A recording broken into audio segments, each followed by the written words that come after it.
Selamat siang untuk kita semua. Perkenalkan, nama saya Elisa Purba dengan NIM A1C320030. Saya dari Reguler A Pendidikan Fisika, Fakultas Keguruan dan Ilmu Pendidikan Universitas Jambi Angkatan 2020. Baiklah, pada kesempatan kali ini saya akan melakukan salah satu simulasi dalam aplikasi PET mengenai efek fotolistrik. Langsung saja kita pada simulasinya. Terlebih kita masuk kepada aplikasi PET ataupun link yang bisa kita akses melalui akses internet seperti Google Chrome ataupun yang lainnya. Baiklah, terlebih dahulu sebelumnya kita masuk dalam aplikasi PET dan kita memilih simulasi bagian fisika, lalu memilih materi tentang efek fotolistrik. Nah, di sini telah kita lihat beberapa bagian mulai dari intensitas cahaya dari 0% hingga 100%, panjang gelombang dari panjang gelombang terkecil hingga panjang gelombang terbesar. Perlu kita ketahui bahwa panjang gelombang berbanding terbalik dengan frekuensi, yang dimana jika panjang gelombangnya kecil, maka frekuensinya besar, dan jika mana panjang gelombangnya besar, maka frekuensinya kecil. Di samping itu ada juga sinar yang akan memperlihatkan apakah ada elektron yang keluar atau tidak. Di sini juga ada tegangan dalam satuan volt yang bisa kita atur sendiri, dan juga kuat arus listrik yang dalam satuan ampere. Nah, di sini ada beberapa sasaran seperti natrium, seng, tembaga, platinum, kalsium, dan lainnya.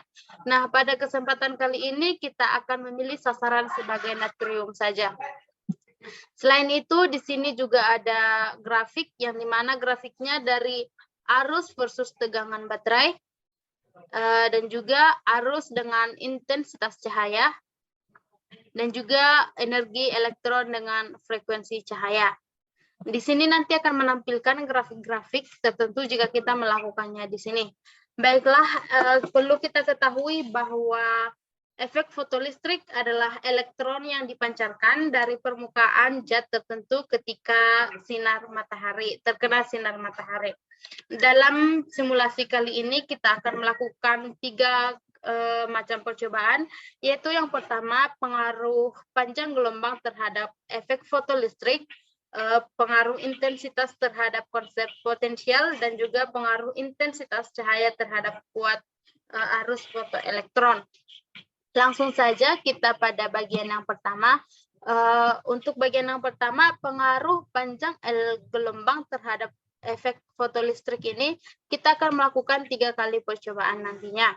Baiklah, di sini kita akan memulai dengan mengatur intensitas cahaya 100% supaya kita bisa melihat pengaruh panjang gelombangnya. Nah, di sini kita akan memulai dari panjang gelombang dari 400-an sebagai perbandingan pertama. Seperti ini. Kita lihat bersama-sama, kita akan menggesernya sedikit lagi. Nah, 406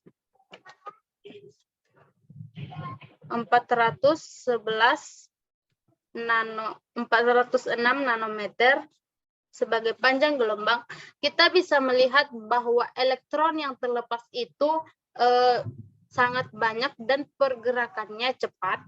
Namun di sini kita melihat kurang cepat karena saya dalam gangguan sinyal. Tetapi pada umumnya pada dasarnya di dalam intensitas cahaya 100% dan panjang gelombangnya 400-an itu elektron yang lepas itu banyak yang terlepas dan juga sangat cepat.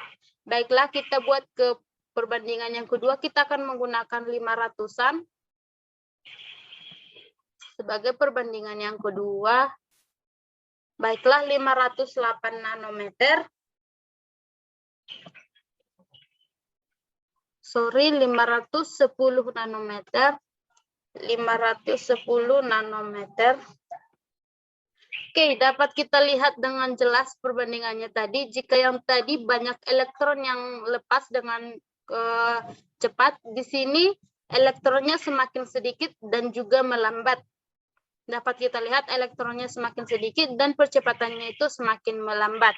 Baiklah, untuk yang percobaan ketiga kita akan melakukannya dengan 600-an. Dengan 615 nanometer. 615 nanometer. Baiklah, pada tabel pertama tadi kita menggunakan 406 nanometer, 510 nanometer, dan yang ketiga 615 nanometer.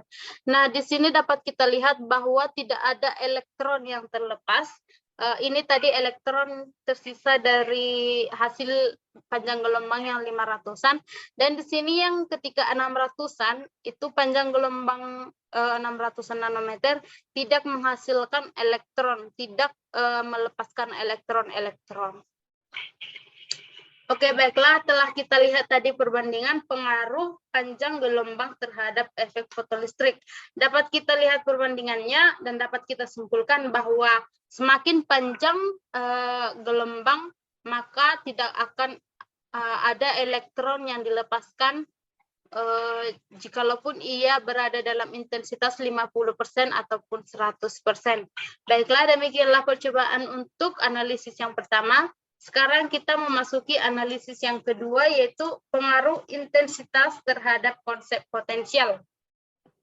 Oke, baiklah, kita langsung saja pada simulasinya. Di sini juga kita akan melakukan 3 kali percobaan. Yang pertama, kita mengatur panjang gelombangnya dulu. Sama seperti tadi, kita akan membuat dari 400-an, 500-an ke 600-an. Dengan intensitas cahaya masih tetap 100%. Baiklah, kita mulai dari 400-an. Kita akan membuat tegangannya 8 volt.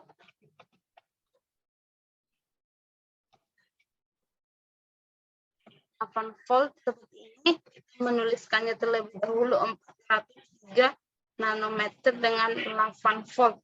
Nah, di sini dihasilkan kuat arus 0,134. Oke, baiklah. Di sini kita hanya melihat berapakah kuat arus yang dihasilkan. Lalu yang kedua, kita akan menggantikan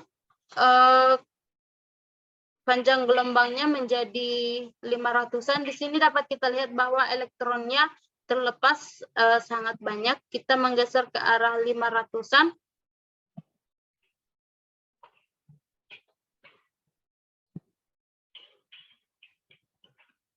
Oke, 527 nanometer. Dengan tegangan yaitu sebesar, kita buat menjadi 6 volt.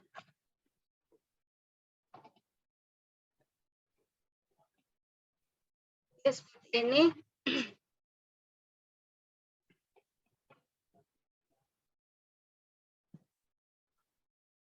Kita ganti karena tidak ada perubahan pada kuat arus, kita ganti menjadi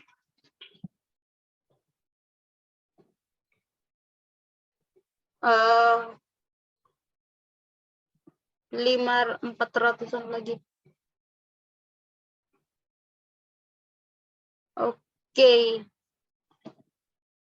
461 nanometer dengan kuat arus 6 volt, dengan tegangan 6 volt dan juga dengan kuat arus 0,039. Dapat kita lihat elektronnya menjadi lebih sedikit dibandingkan dengan 403 nanometer tadi. Baiklah, untuk selanjutnya kita majukan lagi ke 480 nanometer. Dengan kuat arus kita bikin menjadi 4 volt.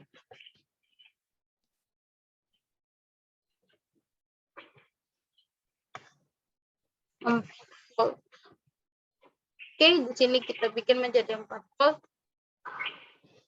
Dapat kita lihat bahwa dengan 4 volt berarti kuat arusnya menjadi 0,021 ampere.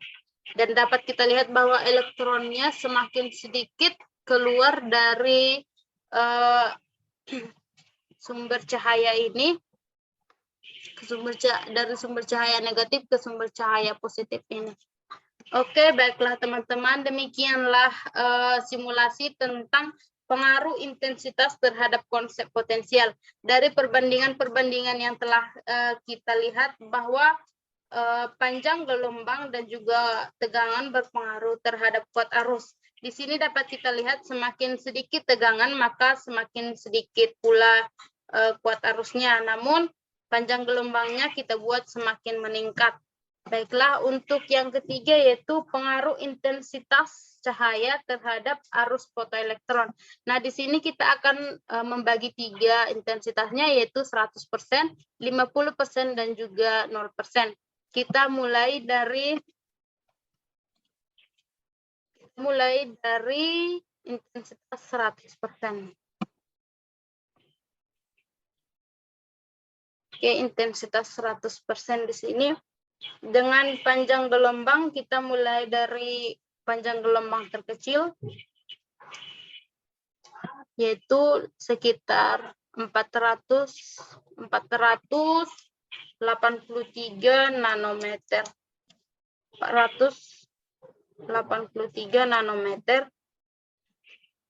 Oke, dapat kita lihat di sini elektronnya bergerak dengan cepat dan juga sangat banyak. Seperti ini. Nah, seperti ini elektronnya bergerak dengan cepat dan juga sangat banyak. Bagaimana jika intensitasnya 50%? Kita lihat.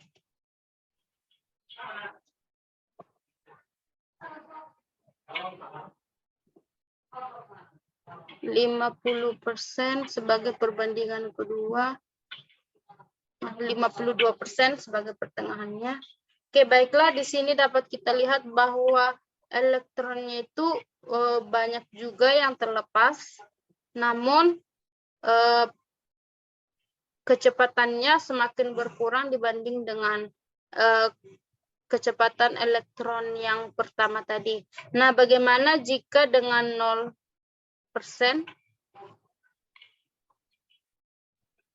Yang artinya tidak ada intensitas cahayanya. Yang berarti di sini tidak akan ada elektron yang dihasilkan. Walaupun itu di sepanjang gelombang, gelombang ini. Oke, baiklah, demikianlah hasil simulasi yang dapat saya berikan mengenai pengaruh panjang gelombang terhadap efek fotolistrik, pengaruh intensitas terhadap konsep potensial, pengaruh intensitas cahaya terhadap kuat arus listrik. Perlu kita ketahui jika intensitas cahayanya 0, maka tidak akan ada elektron-elektron yang terlihat yang akan dipancarkan. Nah, jika panjang gelombangnya semakin tinggi, maka tidak akan ada juga elektron yang dilepaskan. Jadi dapat kita lihat bahwa dalam efek fotolistrik ini yang dapat mempengaruhinya yaitu yang pertama intensitas cahaya, yang jika di mana 0 maka tidak akan ada elektron yang keluar. Dan juga panjang gelombang dalam satuan nanometer tadi, yang jika di mana panjang gelombangnya besar maka tidak akan ada elektron yang lepas. Dan yang ketiga adalah tegangan, yang dimana semakin besar tegangan maka semakin cepat elektron yang akan berjalan, namun berkurang juga jumlah elektronnya. Baiklah teman-teman, demikianlah simulasi yang dapat saya lakukan. Jika ada kesalahan, saya mohon maaf. Saya ucapkan sekian dan terima kasih.